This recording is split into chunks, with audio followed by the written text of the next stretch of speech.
여기 미국의 명문학교에서 엄청난 일이 벌어졌습니다. 어느 누구도 해내지 못한 일을 해냈다고 하는데요. 방해 공작까지도 이겨내고 일궈냈다고 합니다. 과연 어떤 일이 있었던 걸까요? 그럼 오늘의 사연 바로 시작하겠습니다. 잠깐만요. 좋아요와 구독 버튼 부탁드려요. 댓글은 영상 제작에 큰 힘이 됩니다. 안녕하세요. 제 이름은 마이클 스미스입니다. 전 미국 최고의 고등학교 중 하나인 필립스 도버에 다니고 있었어요. 모든 것이 바뀌기 전까지는 한국이나 사람들에 대해 깊이 생각해 본 적이 없었죠. 저는 항상 제 자신을 자랑스럽게 여기고 있었어요. 성적도 좋고 인기도 있었고 제가 세상을 바라보는 방식에 의문을 가질 필요가 전혀 없었거든요. 우리 학교는 자체적인 규칙이 있는 작은 왕국 같았어요. 똑똑한 아이들이 항상 위에 있고 나머지는 그 아래에서 자기 자리를 찾고 있었죠. 전 이 보이지 않는 계단의 꼭대기 근처에서 편안하게 지내고 있었어요. 친구들과 함께 수업 얘기도 하고 다른 학생들에 대한 농담도 나누고 있었죠. 우리는 모든 것을 알고 있다고 생각하고 있었어요. 중국계 미국인 학생인 리우는 우리 학교에서 수학 천재로 불리고 있었어요. 그는 그걸 누구에게도 잊게 하지 않았죠. 우리 가족은 우수함의 전통이 있어라고 그는 턱을 높이 들고 말하곤 했어요. 전 리우를 특별히 좋아하지는 않았지만 그의 위치는 존중하고 있었죠. 적어도 그는 부모님이 중국에서 왔더라도 미국에서 태어났으니까요. 그가 제 세계 속에서 어디에 맞는지 이해하고 있었어요. 지금 그때를 돌이켜보면 제 생각이 얼마나 좁았는지 부끄러움을 느껴요. 저는 여러 나라와 그곳에서 온 사람들에 대한 편견을 가지고 있었거든요. 제 마음속에는 일종의 순위 시스템이 있었어요. 당연히 미국인이 맨 위에 있었고 유럽인들이 바로 그 뒤를 따르고 있었죠. 그 다음은 중국이나 일본 같은 나라 사람들이었는데 하지만 한국이요? 거의 생각해 본 적도 없었어요. 생각했을 때도 작고 중요하지 않은 나라로 상상하고 있었죠. 이런 생각들에 의문을 품은 적이 없었어요. 마치 시험을 위해 암기한 사실처럼 그냥 제 머릿속에 있었을 뿐이었죠. 제 침실 벽은 미국 과학자들과 기업가들의 포스터로 가득 채워져 있었어요. 책장에는 위대한 미국인과 유럽인들의 전기가 꽂혀 있었고요. 세계의 다른 지역에서 이룬 업적에 대해 배워볼 생각을 하지 않았어요. 왜 그래야 했겠어요? 중요한 것은 모두 서구에서 왔다고 믿고 있었으니까요. 어느 날 아침, 학교에서 뭔가 다른 점을 발견했어요. 작은 학생 무리들이 복도에 모여서 흥분해서 속삭이고 있었죠. 제가 사물함으로 걸어가면서 대화를 듣게 됐어요. 새 학생에 대해 들었어. 수학 경시대회에서 금메달을 땄대. 한국에서 왔다고 하던데. 전 눈을 굴리며 계속 걸어갔어요. 새 학생들은 항상 오고 갔고 보통 과장된 이야기가 따라다니곤 했거든요. 이런 이야기들은 거의 항상 그냥 이야기일 뿐이었죠. 우리 학교는 대부분의 새 학생들은 따라가기 힘들어하고 있었어요. 점심시간에 제 친구 알렉스가 테이블 너머로 몸을 기울이고 있었어요. 우리 학교로 전학 오는 한국인에 대해 들었어. 그래, 맞아. 전 웃으며 말했어요. 어디 맞춰볼까? 머릿속으로 복잡한 방정식을 풀고 10개 언어를 말할 수 있대. 사람들이 그렇게 말하고 있어. 알렉스는 어깨를 으쓱했어요. 도버에서 얼마나 오래 버티는지 보자. 작년에 그 프랑스애 기억나? 모두 그가 천재라고 생각했는데 실제로 우리 시험을 치르게 되기 전까지만 해도 말이야. 친구들은 웃었고 우리는 다가오는 농구 선발에 대해 이야기하기 시작했어요. 하지만 이 새 학생에 대한 뭔가가 계속 저를 괴롭히고 있었어요. 그날 밤 숙제를 하면서 새로운 한국 학생에 대해 생각하고 있는 저 자신을 발견했어요. 왜 그게 저를 그렇게 귀찮게 했을까요? 중요하지 않아. 저는 스스로에게 말했어요. 그녀가 여기 오면 그냥 또 다른 평범한 학생일 뿐이야. 한국 같은 나라에서 진짜 천재를 배출하지 않으니까. 전 이것을 완전히 믿고 있었어요. 제 세계는 질서정연했고 이치에 맞았죠. 미국인들과 아마도 몇몇 유럽인들만이 진정한 혁신가이자 리더였어요. 이틀 뒤에 제 세계가 뒤집힐 거라고는 전혀 몰랐어요. 그리고 모든 것이 다시는 예전과 같지 않게 될 거라는 것도 말이에요. 수요일이 되었어요. 이슬비가 내리고 있었죠. 제 인생에서 가장 중요한 날 중 하나가 될 날에 딱 어울리는 날씨였어요. 저는 평소처럼 미적분 수업에 들어갔어요. 브라운 선생님 수업은 어려웠지만 저는 성적표 상위권에 머무르는 걸 자랑스럽게 생각하고 있었죠. 저는 늘 앉던 앞쪽 자리에 앉아서 공책과 계산기를 꺼내고 있었어요. 교실은 천천히 익숙한 얼굴들로 채워지고 있었죠. 리우는 항상 그랬듯이 마지막에 도착했어요. 브라운 선생님은 수업을 시작하기 위해 목을 가다듬고 계셨어요. 오늘 수업을 시작하기 전에 우리 반에 새로 합류할 학생을 소개하고 싶습니다. 바로 그때 그녀가 걸어 들어왔어요. 수민리는 제가 예상했던 모습이 아니었어요. 이쪽은 한국 서울에서 전학 온 수민리입니다. 브라운 선생님이 발표하셨어요. 수민은 인상적인 배경을 가지고 있습니다. 여러분 모두 그녀가 환영받는 느낌이 들도록 해주길 바랍니다. 수민은 반 학생들에게 살짝 고개를 숙였어요. 맞이해 주셔서 감사합니다. 약간의 억양이 있었지만 영어는 명확했어요. 저는 그녀를 주의 깊게 살펴보고 있었어요. 이게 모두가 얘기하던 소위 수학 천재였나요? 제게는 특별해 보이지 않았어요. 브라운 선생님은 수민에게 빈자리를 안내한 다음 칠판 쪽으로 돌아서셨어요. 오늘은 몇 가지 어려운 계산 문제를 다룰 겁니다. 선생님이 칠판의 반을 채우는 복잡한 방정식을 쓰시며 발표하셨어요. 누가 이 첫 번째 문제에 도전해 볼래요? 교실은 조용해졌어요. 저조차도 망설이고 있었죠. 문제가 특히 어려워 보였거든요. 리우는 아마도 머릿속으로 풀고 있었을 거예요. 모두의 놀라움 속에 수민이 손을 들었어요. 이 문제를 풀어보고 싶나요? 수민은 고개를 끄덕이고 칠판으로 걸어갔어요. 교실은 조용해져 있었어요. 저는 이상한 감정들이 섞인 기분을 느끼고 있었어요. 호기심, 의심, 그리고 정확히 뭐라고 말할 수 없는 다른 무언가요. 아마도 걱정의 시작이었을 거예요. 그녀는 분필을 들고 약 30초 동안 문제를 풀었어요. 그런 다음 어떤 중간 과정도 쓰지 않고 칠판 아래에 293이라고 썼어요. 브라운 선생님은 정답을 확인하고 다시 한번 확인하셨어요. 그것은 맞습니다. 선생님이 마침내 말씀하셨어요. 하지만 어떻게 이렇게 빨리 이 답에 도달했나요? 한국에서 배운 방법을 사용했어요. 수미는 간단히 설명했어요. 저는 제자리에 얼어붙어 있었어요. 제가 방금 본 것을 이해하기 위해 애쓰고 있었죠. 그 문제를 풀려면 몇 분간의 신중한 계산이 필요했을 텐데요. 브라운 선생님이 계속하기도 전에 리우가 일어섰어요. 저는 그가 그렇게 긴장한 모습을 본 적이 없었어요. 브라운 선생님, 그가 큰 소리로 말했어요. 우리 세 반 친구에게 제가 중국 올림피아드 문제를 내고 싶습니다. 브라운 선생님은 망설이다가 고개를 끄덕이셨어요.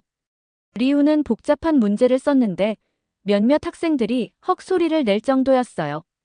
그것은 분명히 거의 불가능하도록 설계된 것이었어요.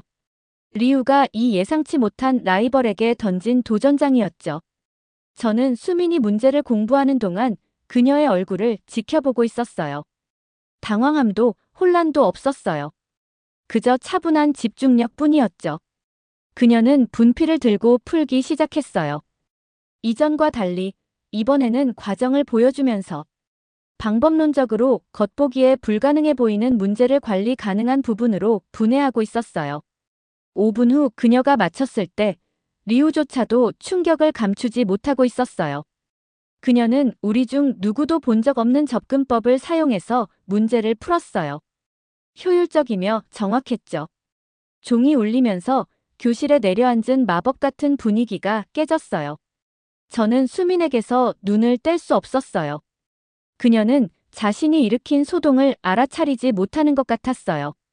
다음 수업으로 걸어가면서 저는 이상하게 균형을 잃은 느낌이었어요.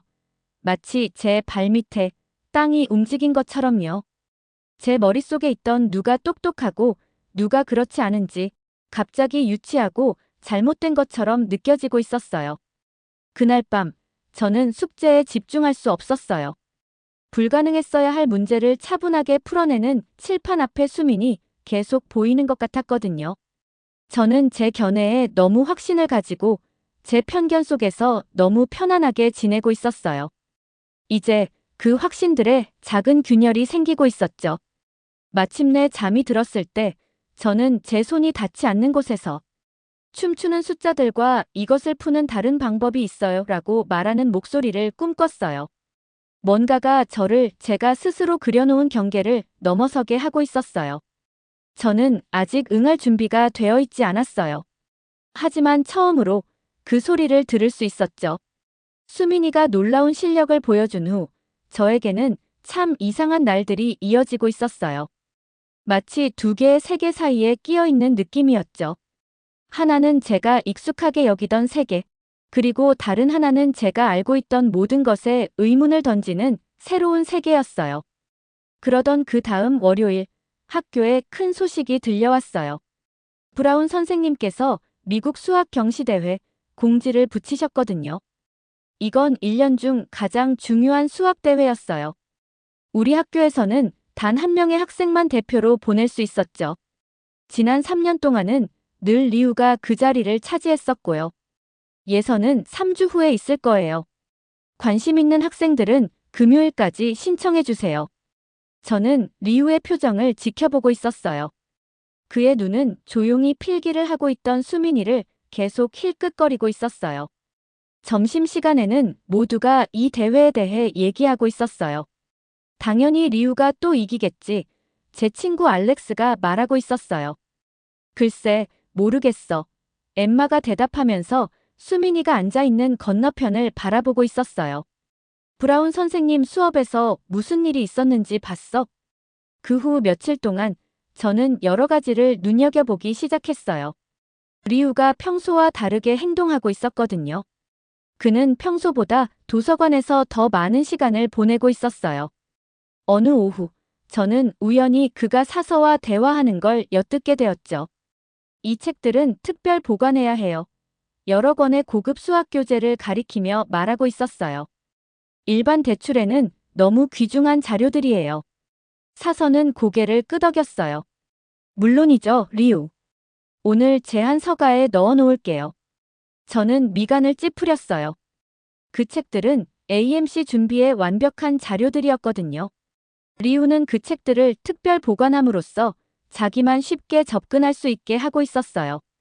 다른 사람들은 특별 허가가 필요하고 제한된 시간 동안만 도서관에서 볼 수 있었죠. 저는 도서관에서 AMC 준비 책들이 있어야 할 빈 서가를 보고 혼란스러워하는 수민이를 보았어요. 그녀가 사서에게 그 책들에 대해 물었을 때 이제 특별 보관 중이라는 답변을 들었죠. 아, 그렇군요. 알겠습니다. 그래도 감사합니다. 그녀가 조용히 말했어요. 포기하는 대신 그녀는 컴퓨터에 앉아 공부 자료를 온라인으로 검색하기 시작했어요. 저는 잠시 그녀를 지켜보면서 장애물에도 불구하고 보여주는 그녀의 결단력에 감탄하고 있었어요. 다음 날, 저는 과학 프로젝트를 마무리하기 위해 일찍 학교에 도착했어요. 아직 동이 틀 무렵이었고 복도는 여전히 어둡고 텅 비어 있었죠. 204호 교실을 지나가다가 안에 불이 켜져 있는 걸 발견했어요. 호기심에 저는 문의 작은 창문으로 들여다봤죠. 수민이가 방정식으로 가득한 종이에 둘러싸여 혼자 책상에 앉아 있었어요. 그녀의 노트북 화면에서는 나이든 남자가 한국어로 그녀에게 말하고 있었고 그녀는 그가 설명하는 동안 필기를 하며 고개를 끄덕이고 있었어요. 벽시계는 새벽 4시 30분이었죠. 저는 문에서 물러섰어요. 뭔가 사적인 것을 본 것 같은 기분이 들었거든요. 그녀는 아마도 시차 때문에 한국에 있는 누군가와 공부하기 위해 해 뜨기 전에 일어나고 있었던 거예요. 우리 모두가 자고 있는 동안 그녀는 공부하고 있었던 거죠. 그 장면은 하루 종일 제 머릿속에 남아 있었어요.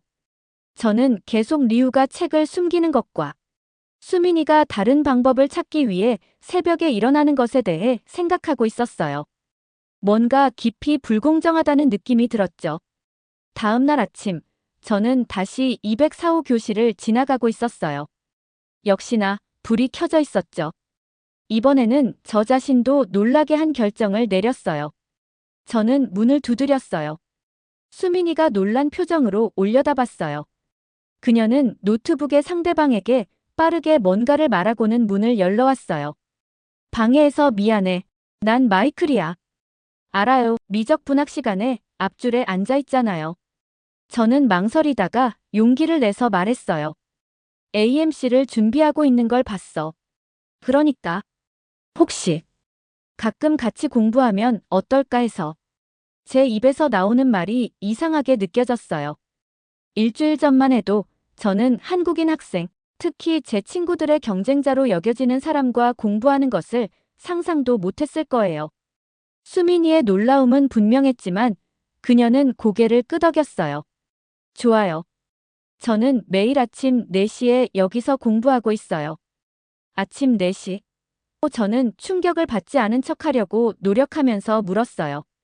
그녀는 미소를 지었어요. 한국에서는 많은 학생들이 학교 전후로 공부해요. 저에게는 평범한 일이에요. 저는 깊게 숨을 들이마셨어요. 그럼 내일 여기서 보자. 그곳을 떠나면서 저는 뭔가 보이지 않는 선을 건넌 것 같은 기분이 들었어요. 제가 너무 편안하게 느꼈던 세계, 모든 뚜렷한 구분과 판단이 있는 그 세계는 이제 뒤에 있었어요. 앞에는 알 수 없고 약간 무서운, 흥미로운 무언가가 기다리고 있었죠. 그날 밤, 저는 알람을 새벽 3시 30분으로 맞췄어요. 저는 단지 수민이의 수학 기술을 배우고 싶을 뿐이라고 자신에게 말했어요. 하지만 마음 깊은 곳에서는 그것보다 더 많은 것을 원하고 있다는 걸 알고 있었어요. 저는 그녀에 대해, 제가 너무 쉽게 무시했던 모든 것들에 대해 궁금해하고 있었죠. 다음 날 아침 어둠 속에서 알람이 울렸을 때 저는 알람을 끄고 다시 잠들 뻔했어요. 제 편안한 세계와 생각 속에 머무는 건 너무 쉬웠거든요. 하지만 모두가 자는 동안 혼자 공부하는 수민이의 모습이 제게 필요한 용기를 주었어요. 저는 일어나 옷을 입고 차가운 아침 공기 속으로 걸어 나갔어요. 새벽 3시 30분에 일어나는 건 제가 지금까지 해본 것 중 가장 힘든 일이었어요. 첫날 아침, 어둠 속에서 알람이 울리고 있었는데 저는 그냥 꺼버릴 뻔했죠. 따뜻한 침대가 마치 자석처럼 저를 다시 잠으로 끌어당기고 있었거든요. 하지만 혼자 공부하는 수민이가 떠올랐고 어떻게든 일어날 힘을 찾았어요. 제가 도착했을 때 학교 복도는 조용했어요. 제 발자국 소리만이 그 침묵을 깨고 있었죠. 그녀는 이미 깔끔하게 정리된 종이와 교과서에 둘러싸여 있었죠. 정말 왔네요. 저는 얼마나 피곤한지 감추려고 하면서 고개를 끄덕였어요. 약속했잖아. 그 후 2시간 동안 저는 수민이가 제가 전에 본 적 없는 방식으로 수학 문제를 푸는 것을 지켜보고 있었어요. 그녀는 단순히 방정식을 푸는 게 아니었어요. 복잡한 문제를 간단하게 만드는 숫자들 사이의 패턴을 보고 있었죠. 한국에서는 아주 어릴 때부터 계산기 없이 계산하는 법을 배워요. 이건 숫자들 사이의 관계를 보는 거예요. 날이 갈수록 저는 그 이른 아침 공부 시간에 계속 돌아가고 있었어요. 때로는 수민이가 한국에 있는 옛 선생님과 화상 통화를 하고 있었고, 또 다른 때는 혼자서 몇 시간 동안 암산 기술을 연습하고 있었죠. 저는 한국 학교에서는 학생들이 추가 공부를 위해 저녁 늦게까지 남아있다는 것을 알게 되었어요. 또 경쟁자들이 계산기를 전혀 사용할 수 없는 수학대회에 대해서도 알게 됐죠. 가장 중요한 건 수민이가 타고난 천재가 아니라는 걸 알게 된 거예요. 그녀는 자신의 실력을 키우기 위해 몇 년 동안 믿을 수 없을 만큼 열심히 노력해왔던 거였어요. 날이 지날수록 한국인에 대한 제 오래된 생각들이 조금씩 무너지고 있었어요. 한편 학교 전체에서 AMC 선발 시험 준비가 더욱 치열해지고 있었어요. 리우는 진지한 경쟁자들을 위한 스터디 그룹을 만들었지만 분명히 수민이는 초대하지 않았죠. 저는 다른 작은 일들도 눈치채고 있었어요. 수민이가 도서관 참고서를 이용하려 할 때마다 리우가 항상 그것들을 사용하고 있거나 수민이가 잠시 자리를 비울 때 교실에서 학습 자료가 사라지곤 하는 일들이요. 어느 날 아침, 저는 수민이가 책상을 닦고 있는 것을 발견했어요. 무슨 일이야? 자율학습 시간에 누군가가 책상에 음료수를 쏟았어. 그녀가 조용히 말했어요. 실수였을 수도 있죠. 하지만 우리 둘 다 그게 아니라는 걸 알고 있었어요. 커피가 그녀의 AMC 연습 노트만 빼고 다른 것들은 피했다는 사실이 그걸 분명히 보여주고 있었죠. 브라운 선생님께 말하지 그래. 수민이는 고개를 저었어요. 한국에는 이런 속담이 있어. 가장 높이 선 나무가 바람을 맞는다. 저는 문제를 일으키고 싶지 않아요. 그냥 최선을 다하고 싶을 뿐이에요. 그녀의 인내심에 저는 놀라고 있었어요. 누군가 제 노트를 망쳤다면 저는 화가 났을 거예요. 하지만 수민이는 그냥 닦을 수 있는 것을 닦고 나머지는 기억을 더듬어 다시 쓰기 시작했어요. 선발 시험이 다가올수록 학교의 긴장감은 높아지고 있었어요. 리우는 복도를 걸어다니며 시험을 언급하는 누구에게나 날카롭게 대꾸하고 있었죠. 한때 수민이에게 친절했던 다른 학생들도 이제는 리우의 새로운 라이벌과 관련되는 것을 두려워하며 거리를 두고 있었어요. 놀랍게도 저는 수민이와 더 많은 시간을 보내고 있었어요. 우리는 오후에도 함께 공부하기 시작했고 때로는 함께 식당으로 걸어가기도 했죠. 그녀는 서울에서의 삶, 그녀의 가족, 그리고 수학자가 되고 싶은 꿈에 대해 이야기했어요. 저는 미국에서 자란 이야기, 제 가족의 기대, 그리고 제 자신의 혼란스러운 미래 계획에 대해 이야기했죠. 어느 날 수업 후, 리우가 복도에서 저를 붙잡았어요. 그의 얼굴은 분노로 굳어 있었어요. 그래서 넌 편을 들었구나. 난 편을 들고 있는 게 아니야. 제가 대답했어요. 그냥 같이 공부하는 것뿐이야. 리우가 더 가까이 다가섰어요. 너에게 이런 기대는 안 했는데, 마이클. 그 한국 여자애는 여기에 속하지 않아. 그녀는 우리 같은 사람들에게 가야 할 기회를 빼앗고 있어. 그 말은 마치 물리적인 타격처럼 저를 강타했어요. 부분적으로는 그것이 너무 심했기 때문이지만 주로 그것이 몇 주 전에 제가 생각했던 것과 정확히 같게 들렸기 때문이었죠. 수민이는 내가 만난 어떤 사람보다도 더 열심히 공부해 공정한 기회를 받을 자격이 있어. 리우의 얼굴이 굳어졌어요. 넌 후회하게 될 거야. 선발 시험 당일은 흥분으로 가득했어요. 우리의 정규 수업은 취소되었고 30명의 학생들이 단 하나의 AMC 자리를 놓고 경쟁하기 위해 대강당에 모였죠. 브라운 선생님이 각 책상에 시험지를 뒤집어 놓고 계셨어요. 여러분은 2시간이 있습니다. 그가 알리셨어요. 계산기는 허용되지 않습니다. 시작하세요. 저는 시험을 보고 있지 않았지만 참관할 수 있는 허가를 받았어요. 저는 수민이가 침착하게 풀기 시작하는 것을 지켜보고 있었어요. 리우는 책상 위로 몸을 굽히고 열심히 쓰고 있었죠. 강당은 연필 소리와 가끔 좌절한 한숨 소리를 제외하고는 조용했어요. 많은 학생들이 암산에 어려움을 겪고 있었고 사용할 수 없는 계산기를 찾는 손가락이 떨리고 있었죠. 하지만 수민이는 차분하게 작업하며 그녀의 얼굴은 평온했어요. 그녀는 다른 누구보다 먼저 끝냈고 자신의 답안을 신중하게 검토한 다음 조용히 앉아 있었어요. 브라운 선생님이 답안지를 수거했을 때 교실은 웅성거리고 있었어요. 우리는 결과를 알기 위해 내일까지 기다려야 했죠. 그날 밤 저는 잠을 이루지 못했어요. 저는 리우의 분노, 수민이의 조용한 결단력, 그리고 지난 몇 주 동안의 제 자신의 여정에 대해 계속 생각하고 있었어요. 제 세계가 얼마나 빨리 변했는지, 이제 얼마나 더 넓게 느껴지는지. 아침에 우리는 모두 브라운 선생님이 결과를 게시할 게시판 주위에 모였어요. 리우는 앞쪽으로 밀고 나갔고 그의 친구들은 그 주위에 보호막을 형성하고 있었죠. 수민이는 관심을 끌지 않으려고 옆에 서 있었어요. 선생님이 한 장의 종이를 들고 나타나셨어요. 게시판에 종이를 핀으로 고정시키자 조용해졌어요. 맨 위에 굵은 글씨로 단 하나의 이름이 있었어요. 이수민. 그 게시판에 수민의 이름이 나타났을 때 복도는 소리로 가득 차고 있었어요. 몇몇 학생들은 환호하고 다른 학생들은 충격에 속삭이고 몇몇은 걱정스러운 눈빛으로 리우를 바라보고 있었죠. 리우는 자리에 얼어붙어 마치 이름이 바뀌기를 기다리는 것처럼 게시판을 보고 있었어요. 그런 일이 일어나지 않자 그는 군중을 밀치고 화를 내며 사라졌어요. 저는 웃고 있는 제 자신을 발견했어요. 리우가 화가 났기 때문이 아니라 수민이 이것을 정당하게 얻었기 때문이었죠.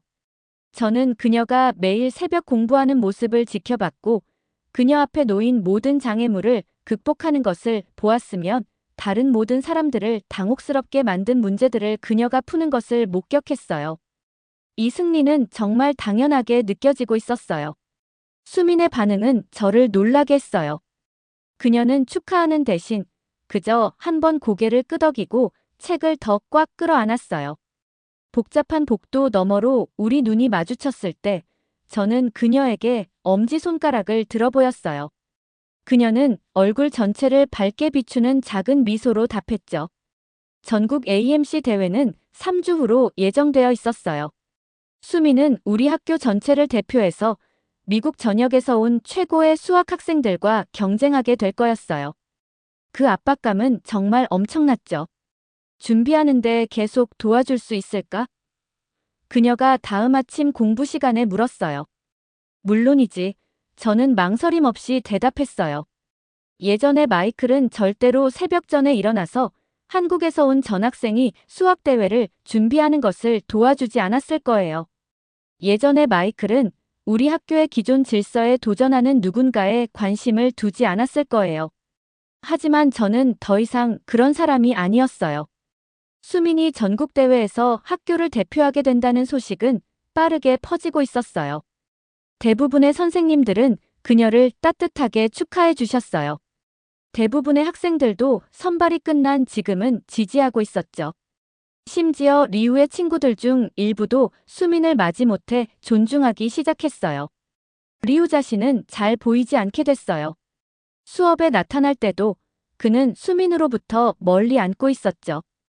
경쟁의 불꽃이 그를 태웠고 그는 자신의 상처를 혼자서 돌보고 있었어요. 전국대회 약 일주일 전, 저는 뜻밖의 광경을 보았어요. 리우와 수민이 빈 교실에 함께 서서 조용히 대화하고 있었죠. 그들의 말은 들을 수 없었지만 리우가 수민에게 두꺼운 서류 폴더를 건네는 모습을 보았어요. 그녀는 고개를 숙여 그것을 받았고 리우는 떠나기 전에 딱딱하게 고개를 끄덕였어요. 나중에 수민이 설명해 주었어요. 그가 작년 대회 노트를 주셨어요. 진정한 승자는 가장 많은 자원을 가진 사람이 아니라 최고의 수학자가 되어야 한다고 말했어요. 저는 놀라웠어요. 리우의 자존심은 우리 학교에서 전설적이었거든요. 그가 수민을 도와준다는 건 제가 가능하다고 생각하지 못했던 성장을 보여주는 거였죠. 전국대회는 보스턴의 거대한 컨벤션 센터에서 열렸어요. 전국 각지 학교에서 온 수백 명의 학생들이 거대한 연회장에 모여 각자 작은 책상에 앉아 있었죠.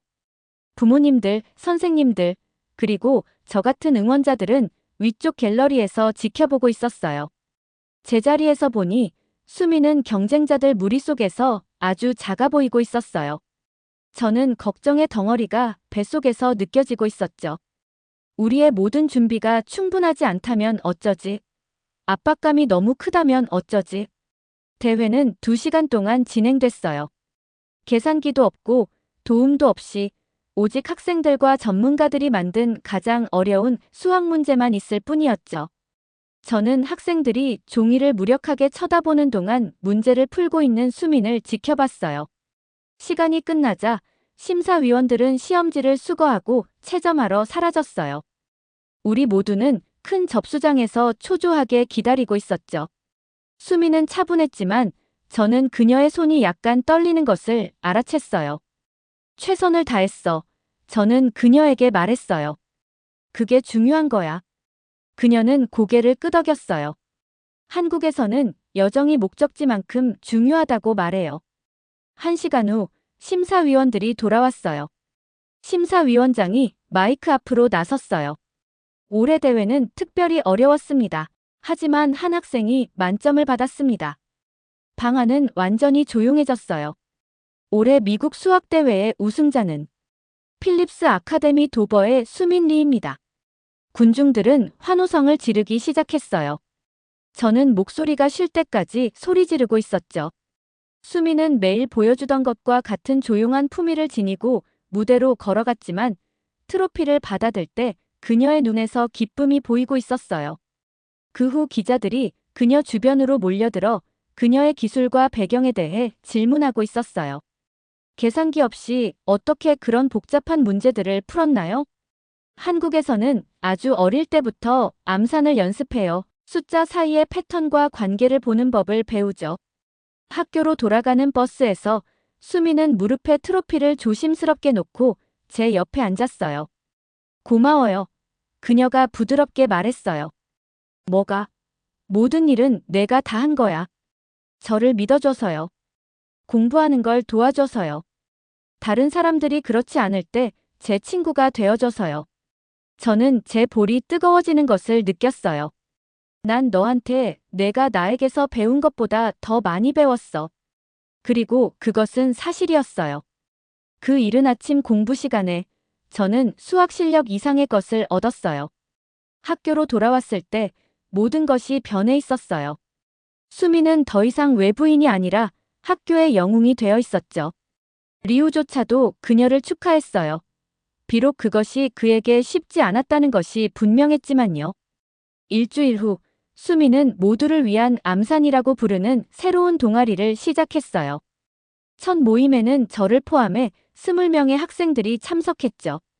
세 번째 모임까지 그 수는 2배로 늘었어요. 수미는 우리에게 어려운 문제들을 쉽게 만드는 한국식 계산 방법을 가르쳐주고 있었죠. 모두의 놀라움 속에 리우도 결국 가입했어요. 나는 모든 것을 배우고 싶어. 그는 간단히 말했어요. 어느 오후 우리가 머릿속으로 세 자릿수를 곱하는 연습을 하는 동안 저는 교실을 둘러보았어요. 다른 배경, 다른 그룹에서 온 학생들이 함께 공부하며 서로 배우는 것을 도와주고 있었죠. 수미는 그들 사이를 돌아다니며 모두에게 인내심을 갖고 격려하고 있었어요. 저는 한때 한국 사람들에 대해 어떻게 생각했는지 기억했어요. 그들이 진정으로 뛰어날 수 없고 그저 다른 사람들을 베끼기만 한다고 믿었던 그때를요. 세상을 보는 그런 작고 어리석은 방식이었죠. 이제 저는 뛰어난 재능이 모든 곳에, 모든 나라와 문화 속에 존재한다는 것을 이해하게 됐어요. 그 진실에 대해 제 마음을 다듬으로써 저는 단지 저 자신을 제한하고 있었을 뿐이었죠. 그날 집으로 걸어가면서 저는 달라진 느낌이 들었어요. 어떻게든 더 커진 것 같은 느낌, 마치 제 세계가 한때 받아들였던 좁은 경계를 넘어 확장된 것처럼요. 저는 문턱을 넘어 변화된 채로 돌아왔어요.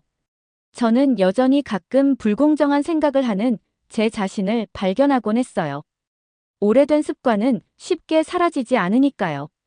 하지만 이제 저는 그것들이 무엇인지 알게 됐어요. 세상에 대한 진실이 아니라 제가 제 주변에 쌓아 올린 벽이었던 거죠. 저는 우리 학교 위에 넓은 하늘을 올려다보며 미소 지었어요. 배울 것이 너무나 많고 넘어야 할 경계도 많이 남아 있었어요. 그리고 한국에서 온 조용하고 단호한 소녀 덕분에 저는 마침내 시작할 준비가 되어 있었죠. 오늘의 사연은 여기까지입니다. 댓글로 여러분의 의견을 나눠주세요. 구독과 좋아요는 영상 제작에 큰 힘이 됩니다. 그럼 오늘의 영상 마치겠습니다. 감사합니다.